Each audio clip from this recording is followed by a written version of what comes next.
Hello students, कैसे हैं आप सभी। मैं हूं आपका फ्रेंड कृष्णा तिवारी।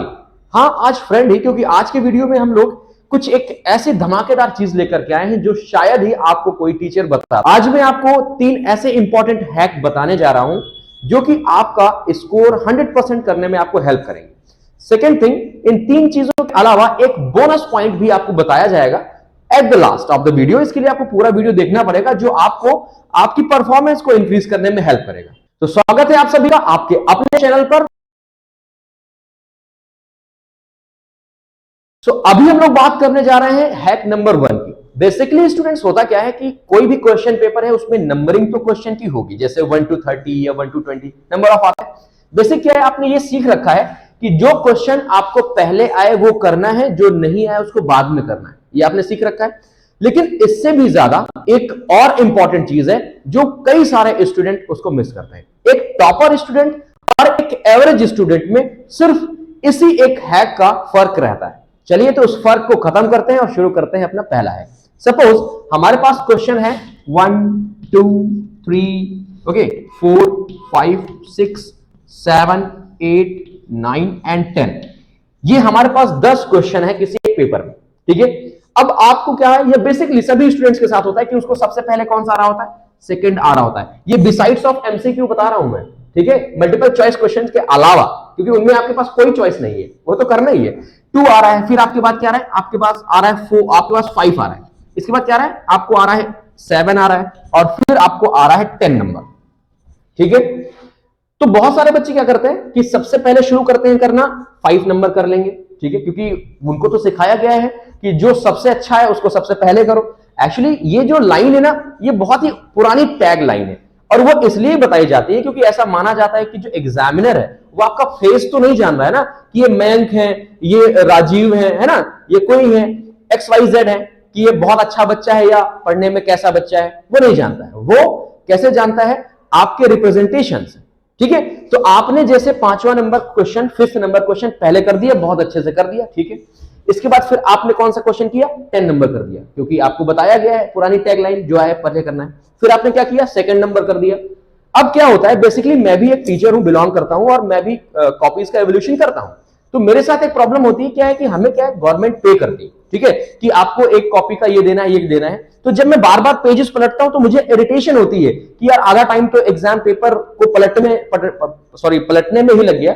बेसिकली सभी टीचर ऐसे नहीं होते। तो क्या होता है कि अब मैंने 5 देखा, 10 देखा, 2 देख रहा हूं, ठीक है। तो थोड़ा सा इरिटेशन या आपके रिप्रेजेंटेशन में उसको ये निगेटिव थॉट्स आ जाता है कि अरे यार, है ना, कुछ इस टाइप के, जैसे आप भी नहीं कोई चीज देखो तो होता है अरे यार ये कैसे हो गया। तो आपको इससे बचना है। इसका क्या तरीका हो सकता है, इसका भी एक पैटर्न हो सकता है। कैसे, आप करो सबसे पहले क्वेश्चन नंबर 2, ठीक है, फिर क्वेश्चन नंबर करो 5, क्योंकि आप तो सब रहे हैं आपको, ठीक है। Question number 7, then question number 10, मतलब आप पहले 2 करो, फिर करो 5, फिर कौन सा करो, फिर 7, फिर 10। देखो पैटर्न है, असेंडिंग डिसेंडिंग ऑर्डर आते हैं या नहीं आते, या तो 10 7 5 2 कर लो, या 2 7 5 10 कर लो, ठीक है। सबसे ज्यादा इंपॉर्टेंट पॉइंट था ये, क्योंकि ये जो पैटर्न है ये आपको कोई नहीं बता रहा है, ओके। सिर्फ आपको ये बताया जा रहा है कि जो क्वेश्चन आए उसको पहले, ठीक है। तो अगर आपने वो पैटर्न अप्लाई किया तो इससे आपके मार्क्स को लॉस हो सकता है। एक 90% का बच्चा 94 स्कोर करता है, जबकि दूसरा सेम 90% वाला स्टूडेंट 88 या 87% में रह जाता है। वो कुछ खास टेक्निक नहीं ले रहा है, उसने भी पहली बार एग्जाम अपीयर करना है, और आप भी पहली बार ही एग्जाम अपीयर करने जा रहे हो। या 12th वाले बच्चे हैं तो ऑलरेडी आपको तो एक्सपीरियंस है ही क्लास 10th का, और आपने कंपेयर भी कर लिया होगा कि आप भी 90 कर सकते थे और आपका जो दोस्त है वो भी 90 कर सकता था, लेकिन जो आपका दोस्त है वो 94 स्कोर करके बैठा है और आप रह गए 90 में। तो ये कुछ नहीं, सिर्फ यही डिफरेंसेस होते हैं जो आपको थोड़े से लो स्कोरिंग मार्क्स में प्रॉब्लम करता है। चलो देखो, ये आपने कर लिया, बहुत अच्छी बात। पहला हैक सबसे ज्यादा इंपॉर्टेंट जो कंप्लीट हुआ। दूसरा जो सबसे इंपॉर्टेंट है, इसके बाद जो दूसरा सबसे इंपॉर्टेंट है, ठीक है, तो रिप्रेजेंटेशन राइटिंग का जो है वो अपन देखेंगे, अभी हम उसके बारे में डिस्कशन करेंगे। लेकिन ये जो रिप्रेजेंटेशन है ये आपको अच्छे मार्क्स दिलाने में हेल्प करेगा। दूसरा तरीका क्या है, दूसरा पॉइंट है कि आपको, जैसे सपोज 2 5 7 8 तो बहुत अच्छे से आ रहे हैं, ये क्वेश्चन जो सर्कल है बहुत अच्छे से आ रहे हैं। अब ये जो मैंने स्टार बना दिए ये आपको आ तो रहे हैं लेकिन बहुत अच्छे से नहीं आ रहा है, ठीक है।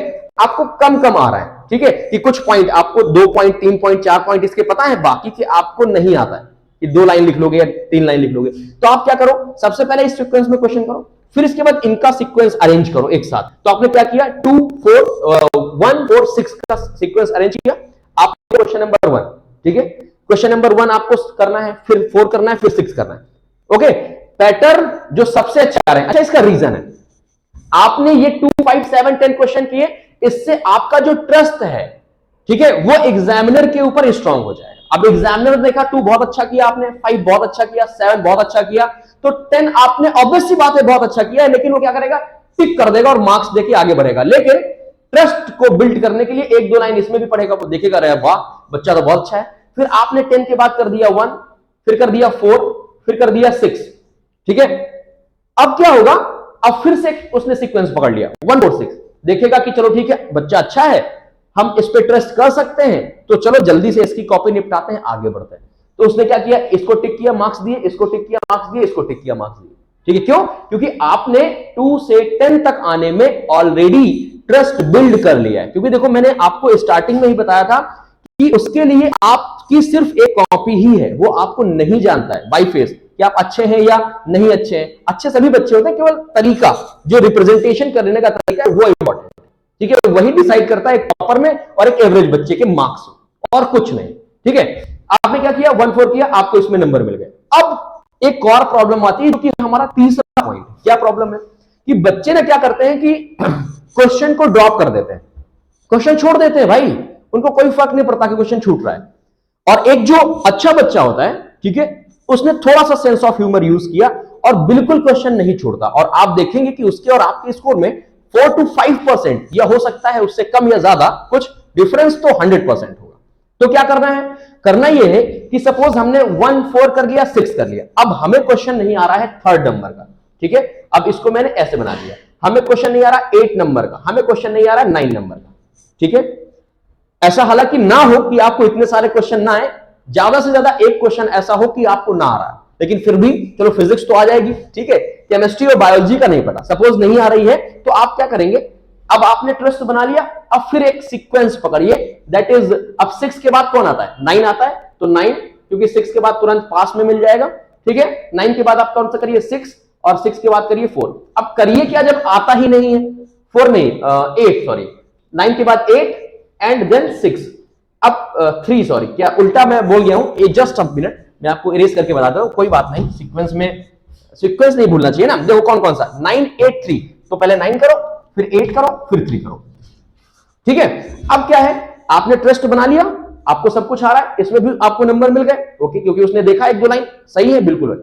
अब यहां पर आपने कैसे करना है, जब आता ही नहीं, क्या करोगे, जैसे सपोज दैट 9 नंबर क्वेश्चन है, बायोलॉजी का लाइफ प्रोसेस का क्वेश्चन है जो नहीं आ रहा है, लेकिन अब ऐसा तो नहीं कि आप पूरे साल भर पढ़े हो और इस चैप्टर से कुछ आता ही ना हो। और अगर ऐसा है, अगर किसी सैंपल पेपर में आपको ऐसी प्रॉब्लम फेस करने को आ रही है, तो भाई अभी भी 45 दिन है, 30 दिन तो है ही एटलीस्ट आपके पास, तो जाकर के थोड़ा रगड़ के तैयारी करो। कोई दिक्कत आ रही कमेंट करके बताओ, हम हेल्प करेंगे, ठीक है। ओके, तो लाइफ प्रोसेस चैप्टर है, तो आपको आ रहा है, अगर आ रहा है तो देखो कि वो जो क्वेश्चन है वो किस टॉपिक से इंटर रिलेट कर रहा है, उस टॉपिक को रिलेट कराओ, और रिलेट कराने के बाद उसको पैराग्राफ वाइज, पॉइंट वाइज बिल्कुल आप कर सकते हैं, लेकिन पॉइंट चेक होने के चांसेस ज्यादा रहते हैं। तो पैराग्राफ वाइज क्वेश्चन लिखेंगे, ओके, थोड़ा सा क्वेश्चन से लिया 2 लाइन, तो इसके बाद फिर अपने मन से उसी टॉपिक से रिलेटेड हमने कुछ लिखा। तो अगर वो क्वेश्चन में आपका मान लीजिए 4 मार्क क्वेश्चन है, तो 1 मार्क तो कहीं नहीं गया, और अगर आपका रिप्रेजेंटेशन मतलब थोड़ा सा दूर दूर लिखा, अच्छे से लिख दिया, तो 2 मार्क या 3 मार्क, या हो सकता है नहीं पढ़ रहा है एग्जामिनर क्योंकि ट्रस्ट बिल्ड कर चुके हैं, तो हो सकता है आपको 4 मार्क मिल जाए, हालांकि ऐसा पॉसिबल नहीं है, ठीक है।